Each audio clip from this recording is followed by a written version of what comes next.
주제 한번 나눠보도록 하겠습니다. 제가 먼저 선창하겠습니다. 인생의 광풍을 이겨내는 삶과 신앙이 됩시다. 인생의 광풍을 이겨내는 삶과 신앙이 됩시다. 광풍을 이겨내는 믿음이 됩시다. 광풍을 이겨내는 믿음이 됩시다. 네, 말씀의 유지가 되겠습니다. 먼저 우리 교회 복된 주일이죠. 이 땅에서 구원받을 은혜 그리고 영생 극락을 기억하고 생각하면서 감사하며 예배를 드리는 우리 모든 성도님들의 삶에 하늘의 신령한 양식과 이 땅에 수고하고 애썼던 뿌린 거대로 거두는 놀라운 역사 속에서 기름진 솟아난 열매가 더욱더 넉넉해지는 삶의 현장 되기를 예수님의 이름으로 축원합니다. 한 주간 잘 지내셨죠? 어떻습니까? 요즘 살림살이가 좀 나아지셨나요? 아니요. 살림살이가 좀 나아져서 근심도 염려도 걱정이 좀 없나요? 근데 주 여호와는 나의 목자시니 걱정이 없다 그랬잖아요. 부족한 게 없다 그랬잖아요. 이거 어떻게 된 거죠? 근데 사실 돌아보면요, 제가 판단할 때는 요즘에 우리 여러 가지 사회 현상으로 매우 힘든 고비를 보내고 있지 않나 이렇게 한번 생각을 해보게 되었습니다. 사회 현상이라고 하는 것은 우리가 정치, 경제, 사회, 문화 여러 가지 있지만 그 중에 경제적인 측면에서 한번 보면요, 요즘엔 뽀고 시대에 뽀고, 쓰리골 넘어서 뽀고, 고물가, 고환율, 고금리, 또 우리가 인플레이션 넘어서 디플레이션으로 가는 이런 현상들이 나온다고 합니다. 그런데 여러분, 국제 유가 상승으로 인해서 기름값 요즘 장난 아니에요. 1,800원대 막 넘고 이러잖아요. 부동산 경기 침체되어서 내수 경기 어렵습니다. 트로이카라고 하는데 그 앞장서는 부동산이 죽으면요 다 죽어요. 이런 현상이 나타나고 있습니다. 이렇게 경기가 침체가 되다 보니까 사업이 크고 작고 가게가 크고 작고를 떠나서 자영업자들의 한심이 깊어지고 있다고 합니다. 특별히 코로나 때 너도 나도 대출을 받았는데 대출을 상환을 하라고 해요. 상환할 돈이 없어요. 그러니까 답이 없다. 그래서 자영업자 노답 시대 이렇게 또 표현하기도 합니다. 경기 침체로 인해서 정부에서는 어떻습니까? 금년도 세수가 8월 말 현재 법인세가 덜 거쳐서 무려 마이너스 48조 원이에요. 48조 원이 덜 거친 거예요. 예년에 비해서. 이렇게 경기가 어렵죠. 또 그뿐만이 아닙니다. 어떤 분은 건강을 잃어버려서 인생의 힘든 시기를 맞이하기도 합니다. 어떤 분은 일자리가 없어서 삶의 고비를 맞이하기도 하고 어떤 분은 심리적인 상처가 많아서 우울해지고 인생이 녹록치 않은 사람들도 허다합니다. 결과적으로 우리는 너나 할 것 없이 모두가 오늘을 살아가는 인생이 결코 만만치 않다는 것을 경험하고 격동의 시대를 살고 있지 않나 저는 그렇게 한번 진단을 해보았습니다. 다시 묻습니다. 요즘 살림살이가 괜찮을까요? 네. 괜찮은 분도 있어야죠. 사실 녹록지 않다는 것을 인정하고 이럴 때일수록 서로 격려하고 위로하고 그런 가운데 또 힘을 낼 수 있는 저와 여러분이 되어야 할 줄로 믿습니다. 자, 여기서 우리가 아주 중요한 것이 있습니다. 일련의 사회 현상으로 이런 사회 현상들이 우리 믿음의 사람들에게는 이리저리 조리오리 싹 피해가고 믿지 않는 사람들에게만 일어날까 하는 것입니다. 안타까운 일이지만 지난 5월 16일에 우리 해맞이물에 메콩코달이 화마로 인해서 완전 전소되고 불타버려서 없었습니다. 원했습니까? 원하지 않았습니다. 이렇게 인생의 광풍 내 의사와 상관없이 다가올 때가 있는 것입니다. 그래서 오늘은 우리 믿음의 사람에게도 부러울 수 있다고 하는 인생의 광풍을 만났을 때 과연 이겨내는 신앙적인 방법이 무엇일까라고 하는 것들을 한번 살펴보면서 은혜를 나눠보려고 합니다. 어린아이들 앞으로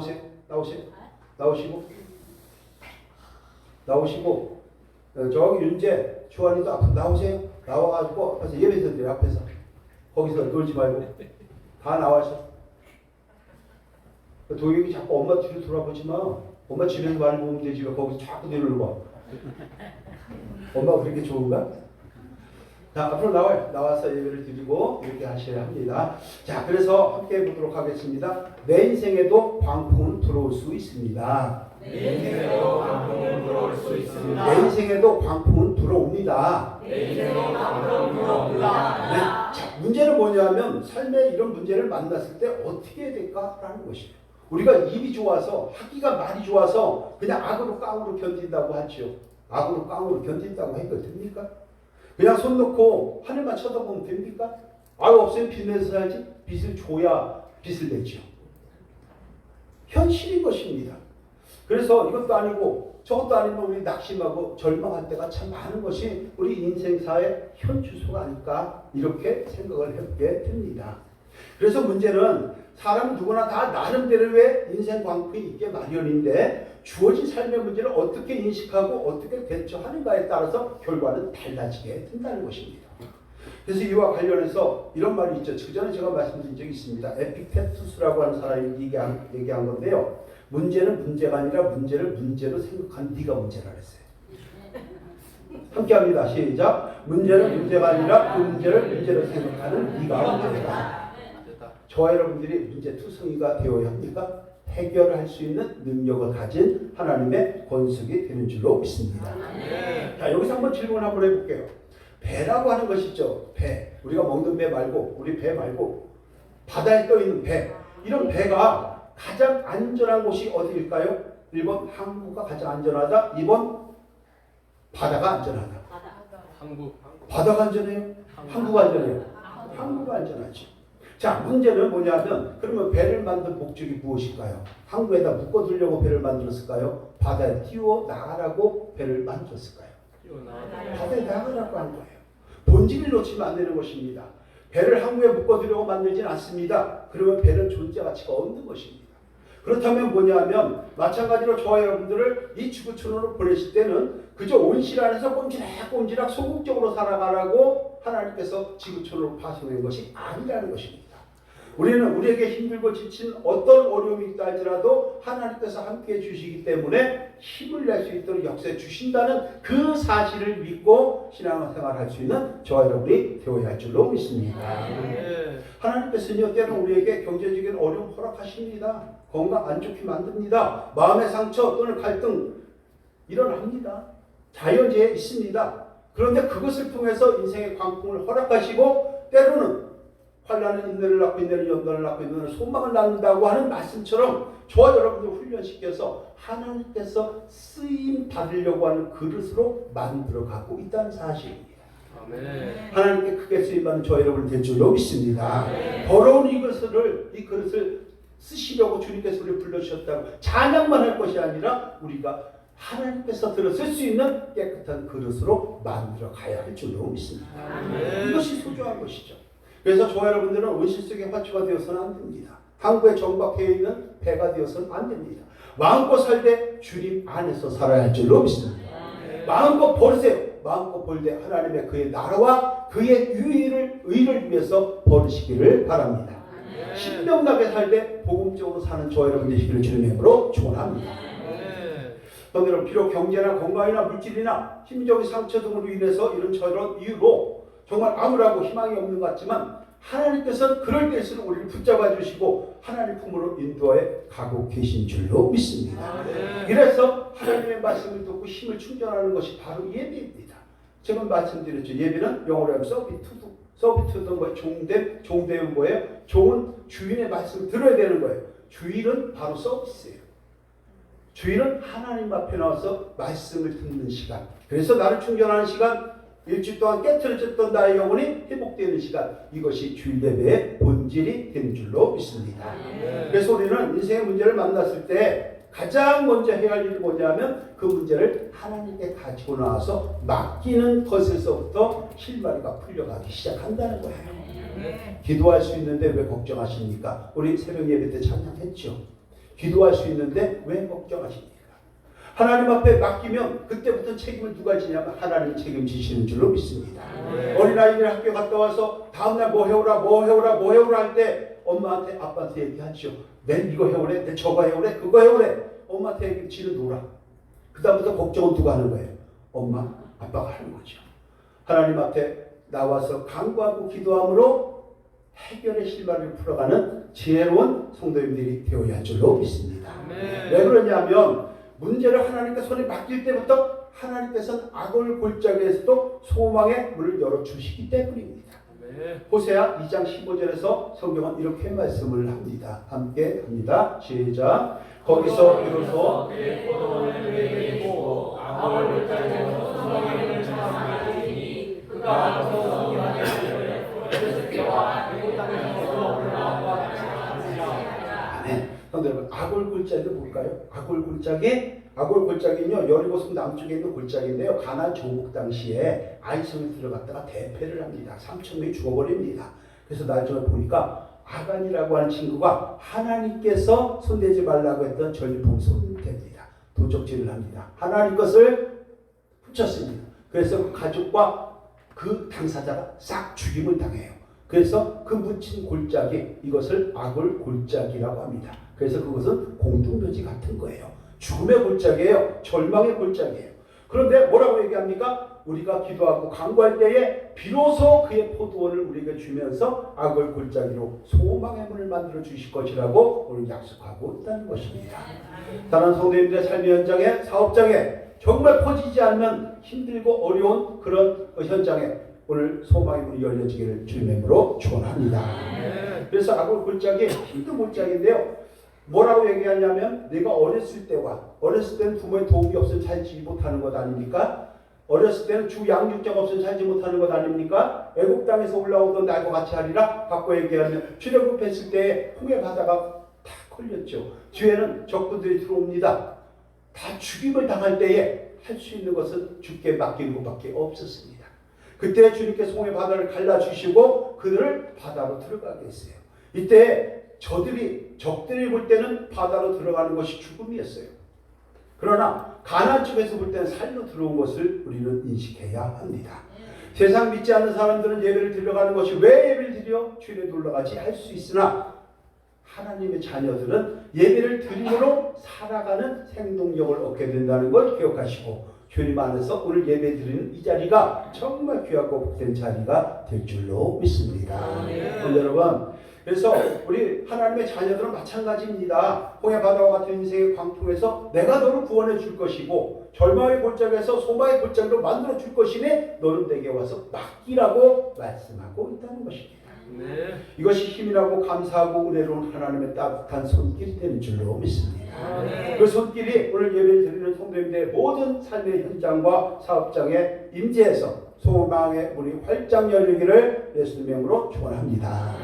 여러분들 이거 한번 생각을 해보세요. 저와 여러분들이 7번 넘어지면요 하나님께서는 8번을 이렇게 세워주십니다. 10번 넘어지면 11번을 세워주시는 분이 바로 하나님이신 거예요. 여기서 오늘 두 번째 한번 퀴즈를 내볼게요. 세상에서는요 이렇게 넘어졌다가 다시 일어나는 것을 뭐라 그러죠? 식품회사도 있죠. 오뚜기 회사라 그러죠. 오뚜기. 그러면 하나님의 나라에서 하나님의 백성이 넘어졌다 다시 일어나는 것을 뭐라고 할까요? 그것도 오뚜기일까요? 그건 갓뚜기라 해요. 갓뚜기. 하나님께서 우리를 세워주셨다. 그래서 우스갯소리를 갓뚜기라고 하는데 함께 합니다. 하나님은 내가 넘어진 것보다 딱 한 번 더 이렇게 세워주십니다. 네, 그렇습니다. 우리가 7번 넘어지면 8번, 4번 넘어지면 5번, 10번 넘으면 11번 결국 세워주시는 거예요. 승리한 저 여러분이 될 줄로 믿습니다. 그래서 오늘 이 시간 삶에서 주어지는 정말 내가 원하지 않는 수없이 많은 절망의 문이 닫히고 열리고 닫히고 열리고 하는 과정에서 소망의 문이 열려지기 위해서 어떻게 해야 되느냐. 우리 믿음의 사람들이 인생의 광풍의 위기가 왔을 때 정말 신앙인들은 어떻게 대처해야 이것을 풀어가는지 본문을 통찰하면서 함께 은혜를 나눠보려고 하는 것입니다. 자, 첫 번째가요. 믿음의 사람에게도 가장 중요한 건데 인생의 광풍은 있다는 것을 먼저 인정하고 인식해야 하는 것입니다. 22절 함께 합니다. 시작. 하루는 제자들과 함께 배에 오르사 그들에게 이르시되 호수 저편으로 가자 하시매 이에 떠나. 오늘 예수님께서 제자들을 데리고 갈릴리 호수 저편으로 가려고 했습니다. 그런데 갑자기 광풍을 맞이하게 됐습니다. 여기서 우리가 한번 깊이 생각해 보실 게 있죠. 예수님은 성부, 성자, 성령 하나님 중에 한 분이에요. 삼일째 하나님이에요. 그런데 전능하신 분이에요. 전능하신 분이고 전지하신 분이에요. 전지전능하신 분이 잠시 후에 호수에 광풍이 일어날 것을 알았을까요? 몰랐을까요? 한번 생각해 봐야 되겠죠. 아셨겠죠? 모르면 전지전능하신 분이 아니죠. 자, 두 번째가 뭐냐면 아무리 큰 광풍이 있어도 해결할 수 있는 능력을 가지고 계셨을까요? 능력이 없었을까요? 능력이 있으셨겠죠. 자, 세 번째, 이렇게 광풍이 들어대는 그 갈릴리 호수 현장을 그냥 단순히 제자들 데리고 여기에서 저기로 건너가기 위해서만 그 배를 타셨을까요? 어떤 목적이 있을까요? 요거는 모르죠. 목적이 있겠죠. 자, 한마디로 정리를 하면 광풍이 불어대는 갈릴리 호수의 현장을 요즘 말로 하면 생생한 유튜브 방송을 통해서 시청각 교육을 하는 거예요. 자연을 다스리고 만물을 다스리는 예수 그리스도, 그가 내라고, 창조주라고, 만물을 주관하시는 통치자라고 하는 것을 제자들에게 보여주기 위하여 하나님이 행하신 사역이라는 것을 우리는 인정해야 하는 것입니다. 그런데 여러분, 그래서 이런 일이 일어나게 되죠. 23절 함께 합니다. 시작. 행선할 때에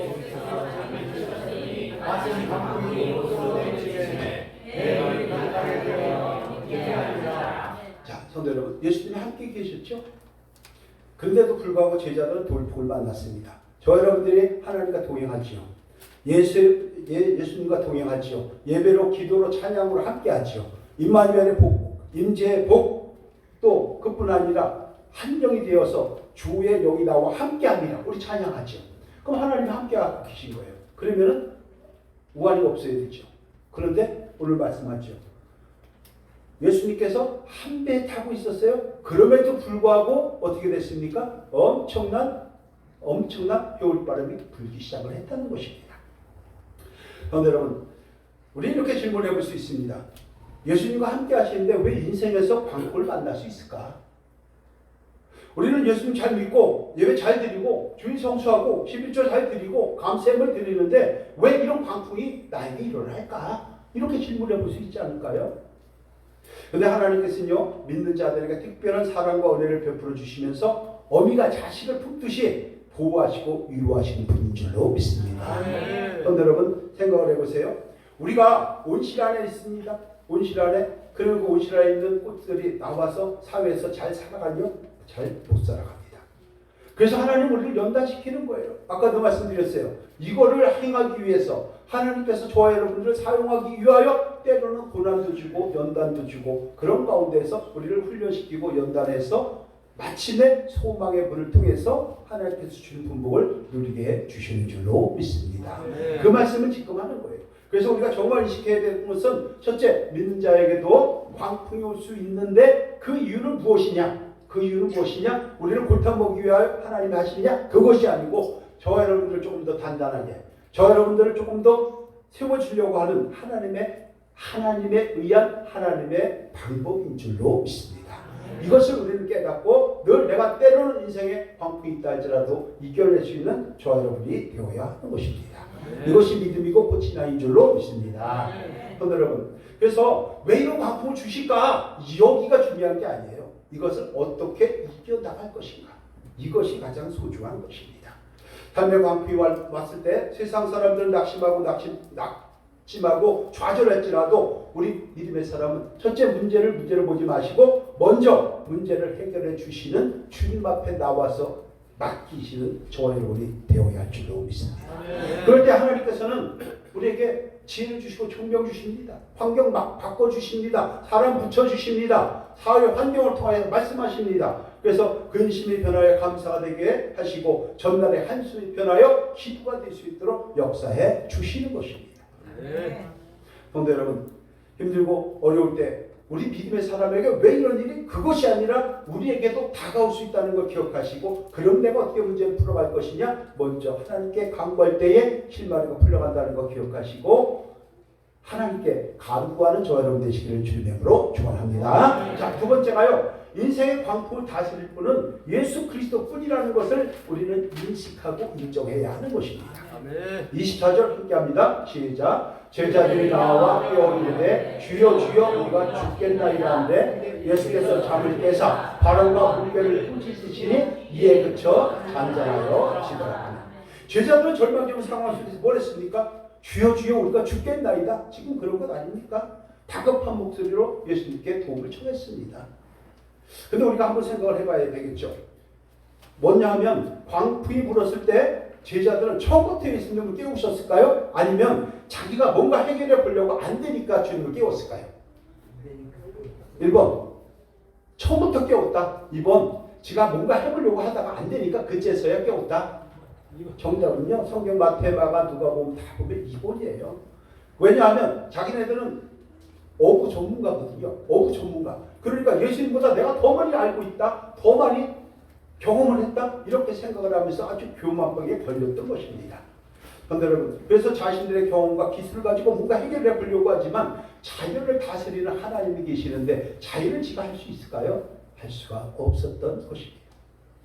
그런데 여러분, 그런 필사적인 노력에도 불구하고 배물이 차고 죽게 되자 그제서야 제자들을 뭐라고 얘기합니까? 공포감에 탁 쌓였죠. 주여, 주여, 내가 죽겠나이다.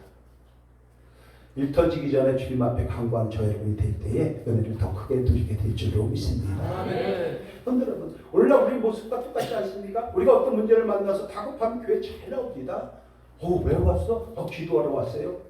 뭘 또 이렇게 돼요. 예배 잘 드립니다. 기도 열심히 합니다. 근데 어느 날 문제가 해결됩니다. 혹은 상황이 좋아졌습니다. 절실하지 않게 됩니다. 그러면 언제 그랬냐는 듯이 아침 안개와 같이 믿음이 싹 사라집니다. 기도 출장 갑니다. 예배 건너뜁니다. 그러면서 점점 더 멀어지니까 또 찬송하게 되는 거예요. 멀리 갔더니 처량하고 고나요. 왜 그렇게 하냔 말이에요. 왜? 그런데 여러분, 이것을 전문 용어로 뭐라고 하는지 아세요? 저는 송구영식 때 배웠어요. 이것을 전문 용어로 저는 깜짝 놀랐어요. 일본 놈이라 그래야 돼. 일본 놈. 왜 그런지 화장실 가서 일 다 보고 나왔거든. 그러니까 그때부터 급한 게 아니거든. 그러니까 일본 놈 이렇게 되는데 또 컴플레인 들어올까봐 일본 사람 정정하겠습니다. 그런데 여러분, 우리 본문에서도 제자들 또한 별반 다르지 않았습니다. 자신들의 경험과 이론과 기술로는 전혀 도움이 안 되는 것을 절실히 깨닫고 그제서야 주여 주여 내가 죽겠나이다. 나를 살려주시옵소서 이렇게 했다는 거예요. 그런데 여러분, 우리 믿음의 사람들은요, 급한 상황 속에서도 의지할 것은 세상이 아닙니다. 사람이 아닙니다. 물질이 아닙니다. 만물을 창조하시고 주관하시고 다스리시는 창조주이신 예수 그리스도 외에는 없는 것을 인식해야 할 줄로 믿습니다. 그래서 중들도, 스님들 있잖아요. 중들도 시주하러 다니다가 운동이 딱 빠져갖고 딱 삐끗하면 구렁텅이에 빠지려고 하는 순간 뭐라가 탁 나오는 줄 아세요? 아이고 주여 이랬다니까요. 스님들도 아이고 주여. 근데 가만히 아이고 주여 하고 나서 자기가 스님이거든, 중이거든, 시주하러 다니는 중이거든. 그러니까 어떻게 해요? 기도하죠. 이제 탁 기도합니다. 뭐라고 기도하죠? 남야부타불 관세모사 이렇게 기도해버려요. 그런데 혹시 시주 받으러 다니는 중을 전문용어로 뭐라고 하는지 아세요? 혹시? 일부 예배 드리는 분들 뻣뻣하면 그건 재수없는 사람들이에요. 그렇죠? 시주하러 다니는 중, 이것을 전문용어로 영업중 이렇게 얘기합니다. 영업중. 자, 제자들이 이렇게 얘기합니다. 주여 주여 우리가 죽겠나이다. 이 소리를 하자 주님께서 들으셨죠? 어떻게 반응하시냐? 24절 다시 말씀을 합니다. 24절 시작. 제자들이 나와 깨워 이르되 주여 주여 우리가 죽겠나이다 하는데 예수께서 잠을 깨사 바람과 물결을 꾸짖으시니 이에 그쳐 잔잔하여 지라. 아멘. 예수님께서 바람과 물결을 꾸짖었습니다. 무엇으로 자연을 다스렸을까요? 무엇으로 다스렸을까요? 말씀으로 다스렸어요. 왜냐하면 예수님의 말씀은 능력이 때문인 것입니다. 예수님의 말씀으로 바람과 물결을 다스렸죠. 뭐라고 그랬어요? 예수님께서 파도에 대고서 뭐라고 그랬어요? 야 이놈들아 당장 강풍을 멈추지 못하겠느냐 이러면서 큰 소리를 했을까요? 아니죠. 뭐라고 그랬어요? 바람과 물결을 꾸짖었는데 뭐라고 꾸짖었을까요? 마가복음 4장 39절에서는 이렇게 성경을 기록을 합니다. 예수님이 이렇게 말씀하신 거예요. 시작. 예수께서 깨어 바람을 꾸짖으시며 바다더러 이르시되 잠잠하라 고요하라 하시니 바람이 그치고 아주 잔잔하여 지더라. 예수님께서 이 광풍아 올라가라 이랬지 않았어요. 뭐예요? 잠잠하라 고요하라. 뭘로 했어요? 말씀으로 자유를 다스리는 것입니다. 그런데 여러분, 예수님의 말씀에는 창조와 공급과 보존과 통치의 능력이 있는 것입니다. 십자가에 보이는 능력이 있습니다. 그래서 예수님과 연합이 되어 있는 우리 믿음의 사람은 예수님의 능력을 덧입게 되면 능치 못할 일이 없다고 성경은 기록하고 있다는 것입니다. 그렇기 때문에 인생에게 다가온 광풍의 문제 해결은 우리의 경험과 지식과 지혜로 이루어지는 것이 절대 아닙니다. 뭐가 문제예요? 가장 먼저 주님께 맡길 때 문제가 풀려가게 되는 것을 인식해야 할 줄로 믿습니다. 그래서 잠잠하라, 고요하라 이 말씀을 통해서 환경을 바꿔주신 거죠. 변하게 만들어주신 거예요. 고쳐주시는 거예요. 조성하는 거예요. 그리고 우리를 통치하는 분이기 때문에 조성자여 공급자이신 하나님이다 라고 우리는 말씀을 하는 것입니다. 여러분, 오늘 본문의 제자들은요, 자신의 경험과 지혜와 지식을 가지고 그 위기를 극복해 보려고 했어요. 그런데 안 됐어요. 그러니까 주여 주여 우리가 죽겠나이다 절체절명의 심정을 가지고 주님 앞에 강구했던 것입니다. 그러자 주님께서 말씀으로 잠잠하라, 고요하라 그 한마디로 자유를 다스렸던 거예요. 그렇기 때문에 뭐라고 얘기합니까? 그 제자들이 도대체 이 사람이 누구에게 자연도 말씀에 순종하느냐, 이렇게 오늘 본문은 기록을 하는 것입니다.